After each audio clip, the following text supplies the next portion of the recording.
Muy bien, muy bien. Entonces vamos a ver ahora la segunda parte. Tal vez solamente quede en en dos partes, ¿no?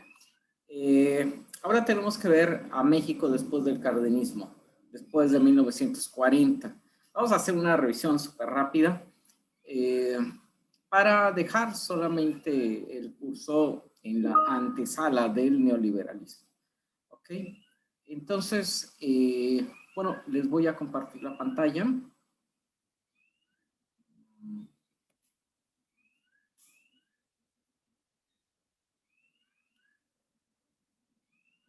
ver que se vaya cargando.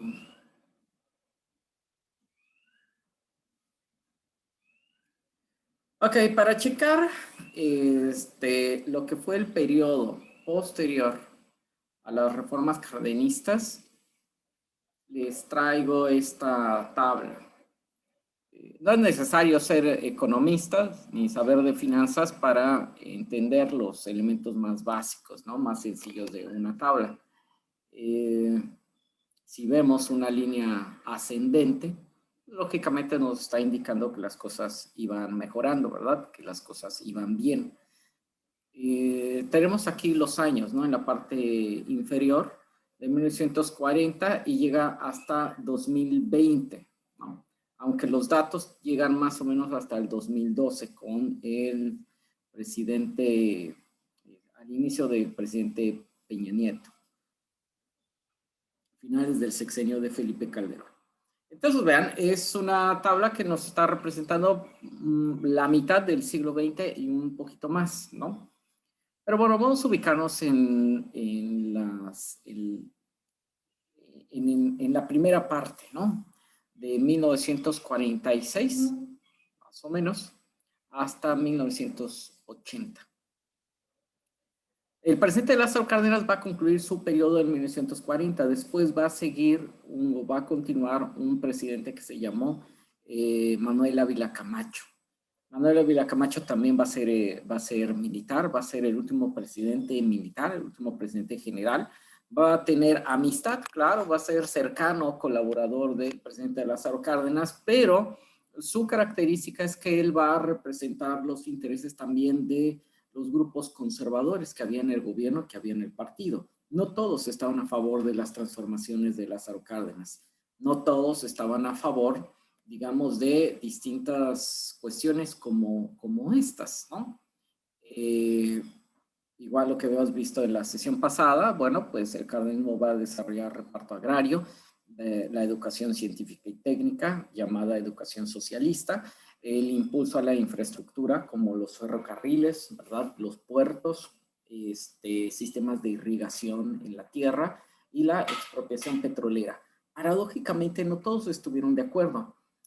Es por eso que a finales del sexenio y principalmente después de la expropiación petrolera van a ser, por ejemplo, el Partido Acción Nacional, que, bueno, pues en su naturaleza está ser anticardenista, ser anti-transformaciones populares y revolucionarias. Por eso es un partido de derecha, ¿no? Y, bueno, para nadie es un secreto, ¿verdad? Que es un partido conservador. Porque su modelo, cuando nace como partido, es, pues, regresar a cómo se llevaba la economía durante Porfirio Díaz, pero también en ese momento, en ese periodo, está siendo influenciado por las ideas que llegan de los Estados Unidos de dos austriacos, principalmente uno, von Mises, un fundador de lo que actualmente se conoce como el neoliberalismo. Pero bueno, no vamos a ver eso en esta ocasión, ¿no? Entonces, bueno, el cardenismo tiene estas características para después de 1940, cuando deja el presidente Lázaro Cárdenas de ser presidente, bueno, pues va a entrar el siguiente gobierno de Manuel Ávila Camacho y él va a entrar casi a apagar fuegos, ¿no? Podríamos decir. ¿Por qué razón? Porque también en 1939 inicia la Segunda Guerra Mundial. Y aunque eso sucediera en Europa, principalmente en Europa o en Asia, digamos, por las invasiones que estaba llevando a cabo Japón, terminó impactando en México. Pareciera algo muy raro porque en realidad los mexicanos no dimensionamos lo que significó la Segunda Guerra Mundial en nuestro país. Si bien nunca nos invadieron los japoneses ni los alemanes, bueno, eso no significa que no existiera un peligro real, una posibilidad real de que nos invadieran. Después del ataque a Pearl Harbor, en el que Japón atacó a los Estados Unidos, el embajador de Japón en México afirmó que era cuestión de tiempo para que los japoneses invadieran América e iban a iniciar en México. O sea, Japón había dicho que cuando llegara la hora de invadir América, bueno, principalmente los Estados Unidos, iban a ingresar por México. E igual en México había un movimiento a favor de los nazis muy, muy grande. Se le llamó la Unión Nacional Sinarquista, que era un movimiento fascista, digamos, de muchos, muchos simpatizantes. En México había una simpatía muy grande a la Alemania nazi, porque se enfrentaban a los Estados Unidos, ¿verdad? Aunque sea discursivamente hasta ese momento. Y bueno, pues el Partido de Acción Nacional no era un partido nazi, pero muchos de sus integrantes, de sus fundadores, veían con simpatía el triunfo de la Alemania nazi, de Adolfo Hitler, para que se crearan las condiciones que ellos pudieran tomar el poder en México. Vean, así, ¿no? Claro, es algo polémico porque muchos militantes del Partido de Acción Nacional no lo saben, o si lo saben, no lo quieren recordar, ¿verdad? Pero ese partido tuvo muchas simpatías por el triunfo de la Alemania nazi en su fundación. Después va a ser otra cosa, ¿no? Después ya les va a dar un poco de vergüenza esto, etcétera, etcétera. Pero bueno, estamos hablando de la Segunda Guerra Mundial, de una posibilidad muy, muy grande que los Estados Unidos e Inglaterra fueran derrotados, que la Unión Soviética fuera derrotada y que Alemania nazi y Japón ganaran. Y en esta primera etapa es cuando se da la conclusión del gobierno de Lázaro Cárdenas y el inicio del gobierno de Manuel Ávila Camacho. Entonces a Manuel Ávila Camacho le toca llegar a apagar fuegos. ¿Quiénes están muy enojados con Lázaro Cárdenas? Pues los hacendados que les están quitando tierras, ¿no? Les quitan millones de hectáreas. Entonces muchos hacendados son afectados. Y muchos de estos afectados son incluso generales revolucionarios. También tenemos, por ejemplo, a los industriales norteamericanos y mexicanos que están también muy enojados. El Grupo Monterrey, este grupo de empresarios, ¿no? Que actualmente se conoce como el Grupo Monterrey, bueno, tiene sus raíces en el porfiriato y están muy enojados. ¿Por qué? Porque les están sindicalizando a los trabajadores. Y sindicalizarles a los trabajadores es aumentar el costo de la mano de obra, ¿verdad? Entonces también están muy, muy enojados. Y con la expropiación petrolera, pues se enojaron al gobierno de Estados Unidos y al gobierno de Inglaterra, bueno, de Holanda, principalmente de Inglaterra y Estados Unidos, que generan un boicot. O sea, tú México te quedas con el petróleo, está bien, pero nosotros no te vamos a comprar, entonces hazle como quieras. Entonces es como si no existiera el petróleo en México, ¿no? Entonces se va a generar una crisis económica muy fuerte y a Manuel Ávila Camacho le toca entrar a solucionar todos estos conflictos, todos estos problemas. Pero también dio cosas buenas la Segunda Guerra Mundial. Con la incorporación en 1942, la guerra inicia en el 39, pero es hasta el 42 cuando Estados Unidos ingresa. Estados Unidos le perdona a México muchas de las cosas, entre eso la expropiación, porque Estados Unidos necesita desesperadamente para fortalecer su economía y para empezar a generar tanques de guerra, buques de guerra, armas, todos los pertrechos militares, exactamente para sostenerse en la guerra, necesita materias primas de naciones del Caribe, de naciones de Sudamérica, pero principalmente de México. Necesita alimentos, necesita productos mineros, necesita petróleo, necesita todo, hasta mano de obra. Es la primera vez que existe un plan de migración, de aceptar migrantes o braceros, como se les va a conocer, de manera legal en los Estados Unidos. Va a haber racismo, va a haber discriminación hacia estos trabajadores que se van a ir a Estados Unidos, pero va a ser de manera legal. Es la primera vez en la historia y era en el contexto. ¿Por qué? Porque muchos jóvenes granjeros estadounidenses, trabajadores de la pizca, ¿no? De la recolección de alimentos en California y en otras partes de Estados Unidos, se habían incorporado al ejército para irse a la guerra. Entonces, hasta se necesitaba mano de obra. Y México va a ser proveedor de esto. Entonces, aquí ya podemos entender esta gráfica, ¿verdad? A finales de 1946, bueno, esto podría incrementarse. Desde 1940, la línea empieza a crecer. Después de una crisis económica impresionante en los últimos momentos del cardenismo derivado del boicot petrolero, que ya no nos compraban el petróleo, derivado de una política de enemistad de los empresarios, de muchos empresarios y muchos hacendados en contra del gobierno. Bueno, pues va a ir creciendo la línea, ¿verdad? De la gráfica, que nos indica que, claro, que la economía se va a empezar a recuperar. ¿Por qué? Porque le vendíamos todo a los Estados Unidos, absolutamente todo. Todo lo vendían, vean, hasta fue una época en la que en la Ciudad de México y en otras ciudades prosperaron estos centros de pepenadores, de recolección para reciclar materiales. Se juntaba el cobre, se juntaba aluminio, se juntaban aleaciones, se juntaba todo. Y mucho de estos pertrechos de pedacería y de metales se iban a Monterrey y de allí pasaban a los Estados Unidos. Porque la guerra se necesitaba absolutamente todo. Estamos hablando que durante la Segunda Guerra Mundial, hasta en Inglaterra y en Estados Unidos, se hacían recolecciones de sartenes viejos, ya todos picados, ya que no funcionaran, pero se donaban para que fueran fundidos y se crearan armas. Vean, eso era lo que pasaba en Estados Unidos y en Inglaterra. Entonces, claro, pues toda la minería mexicana va a mostrar una gran recuperación porque se va a ir a los Estados Unidos para los esfuerzos de la guerra, ¿no? Entonces, bueno, esta línea ascendente la vamos a tener hasta 1970. ¿Por qué razón? Porque, claro, durante la guerra, Estados Unidos va a necesitar muchas mercancías mexicanas, muchas materias primas. Y después la reconstrucción, porque gana Estados Unidos en 1946, Alemania nazi y Japón van a ser derrotados, pero después en la reconstrucción, Europa, aunque Francia e Inglaterra ganaron la guerra o la Unión Soviética, pero tienen todas sus naciones, todos sus territorios, todas sus economías devastadas. Vean las fotos en internet, ¿no? Las ciudades inglesas después de la guerra, o francesas, son como si hubiera caído una bomba atómica. Casi todas las construcciones bombardeadas, quemadas, ya son ruinas.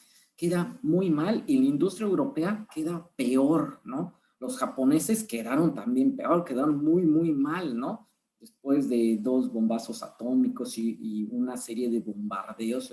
Fue brutal los impactos de la Segunda Guerra Mundial en estas economías de Europa. Ahora la reconstrucción era muy complicada y los Estados Unidos se van a meter a la reconstrucción. Para la década de los 50 van a dar mucho crédito, van a dar mercancías y van a vender maquinaria para que se puedan restablecer todas las industrias, toda la economía, toda la producción agrícola en Europa. Y vaya, entonces después de la guerra se requiere la reconstrucción y México sigue vendiéndole materias primas a los Estados Unidos. México incluso ya aprovechó, tenemos el petróleo. ¿Qué fue lo importante de este periodo? Que como ya se había nacionalizado Pemex, bueno, el petróleo mexicano creándose Pemex, cuando Estados Unidos nos perdona la expropiación, nos empieza a comprar el petróleo. Entonces, todos esos millones, miles de millones de dólares que entraban por la venta del petróleo, el gobierno tenía ese dinero. Esa es la gran ventaja y es la gran fortuna en que exista Pemex. Todavía en la actualidad, o sea, es una gran fortuna que tengamos Pemex, porque todos esos millones de dólares que entran no se van a los empresarios, no se van a privados, que en su derecho están. Pues, ¿qué carajo se van a estar preocupando si la gente tiene para comer, o si la gente tiene hospitales, o si la gente tiene educación. A los empresarios eso no les importa, porque además no les tiene por qué importar. Son empresarios, es propiedad privada. Pero al gobierno sí, el gobierno está obligado por la Constitución a dotar de una vida digna a las personas. Entonces, cuando existe Pemex, todos esos millones de dólares derivados de la venta del petróleo, de la venta de gasolinas, de todos los derivados, se los queda el gobierno.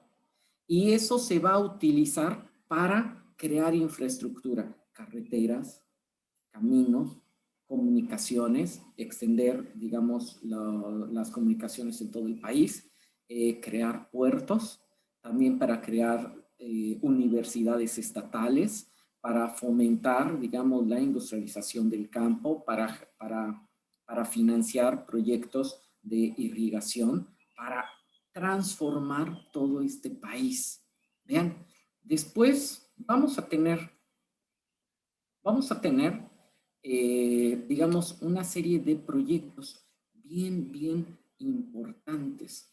Para 1950 hasta 1970, el país va a crecer de manera extraordinaria, pero todo esto por la liga con los Estados Unidos. Todo esto porque a los mexicanos nos va a convenir mucho, digamos, todo este crecimiento. Vean, esto es es un poco más detallada, digamos, todo el crecimiento.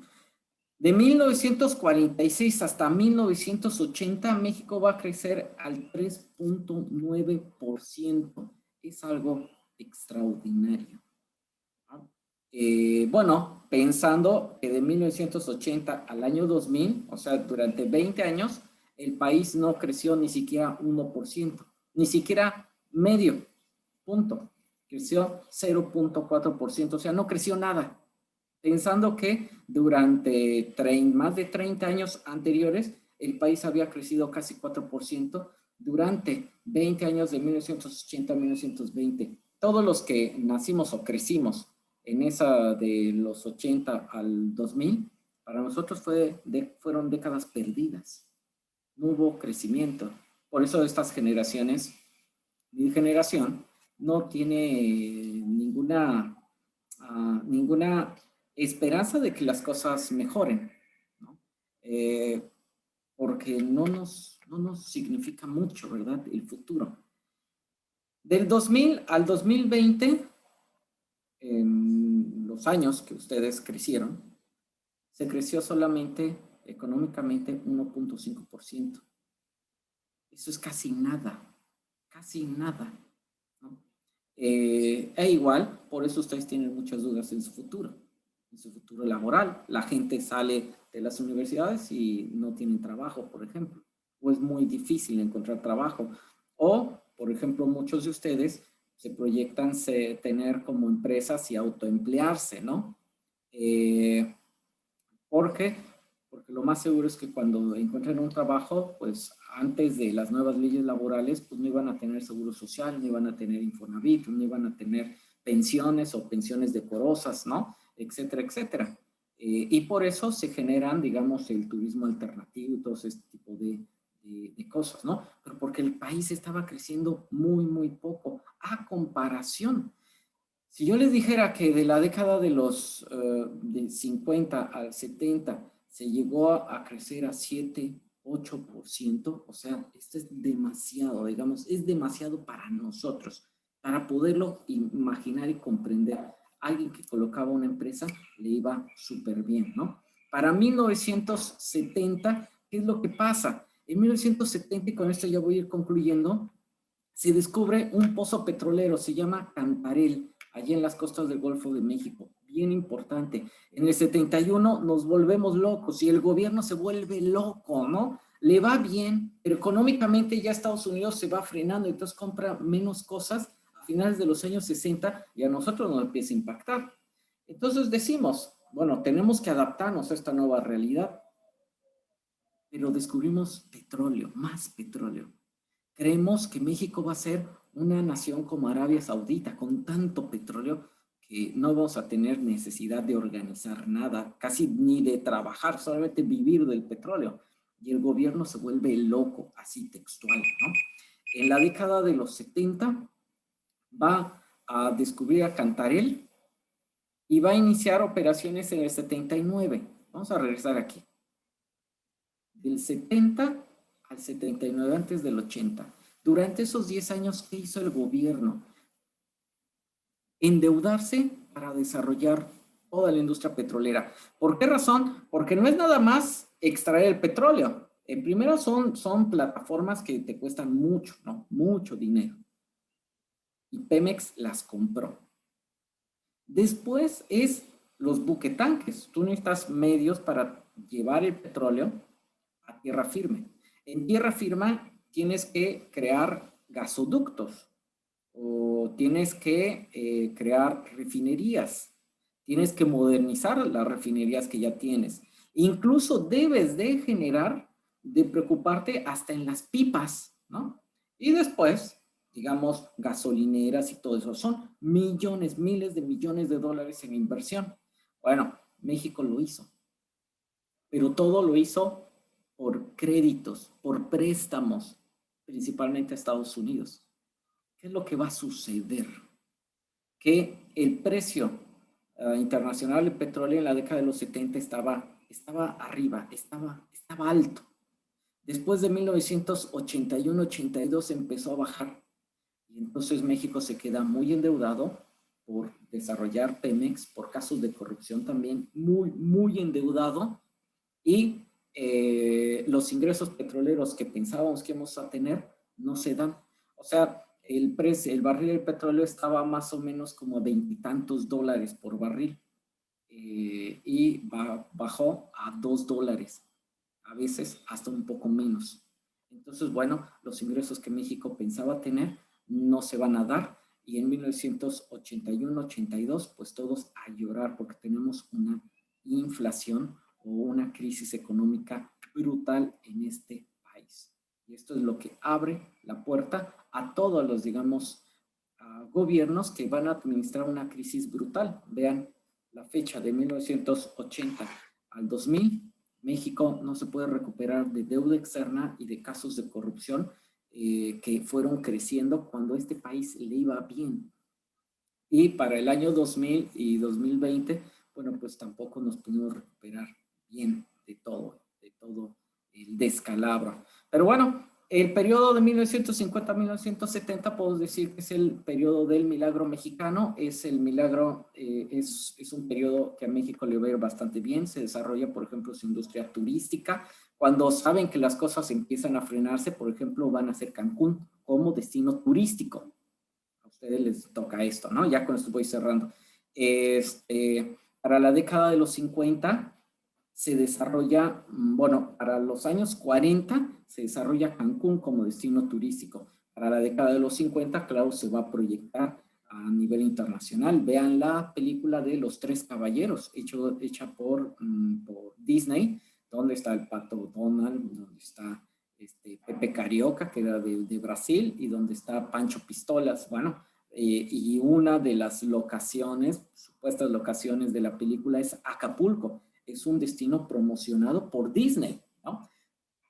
Y por el otro lado, vamos a tener Cancún en la década de los 70. ¿Qué es lo que nos representa Cancún? Que el modelo del milagro mexicano ya se venía abajo y que ahora íbamos a impulsar otros destinos, otras fuentes de ingreso que va a ser Cancún. Y es por eso que Cancún va a empezarse en la década de los 70 a impulsar y de allí, digamos, va a ser un ingreso de divisas, ¿no? Cancún va a desarrollarse por sí solo en un momento en que el país le iba muy, muy mal. Y bueno, si existen dudas o si a alguien le interesa, digamos, mayor profundidad, digamos, algunos temas, pues ahí por medio del profesor Antonio, digamos, me puede contactar. Y bueno, hasta aquí terminaremos este tema. Solamente si quería ver, ¿verdad? Por más tiempo hubiéramos checado, por ejemplo, los cambios culturales, los cambios sociales, ¿no? La llegada del cine, la llegada de la televisión, ¿no? la penetración que tuvo la radio desde el cardenismo, ¿no? En adelante, espectáculos de masas, ¿verdad? Por todo este periodo del milagro, de la industrialización, de la modernización. Pero bueno, eso ya se quedará para otra ocasión. Hasta luego.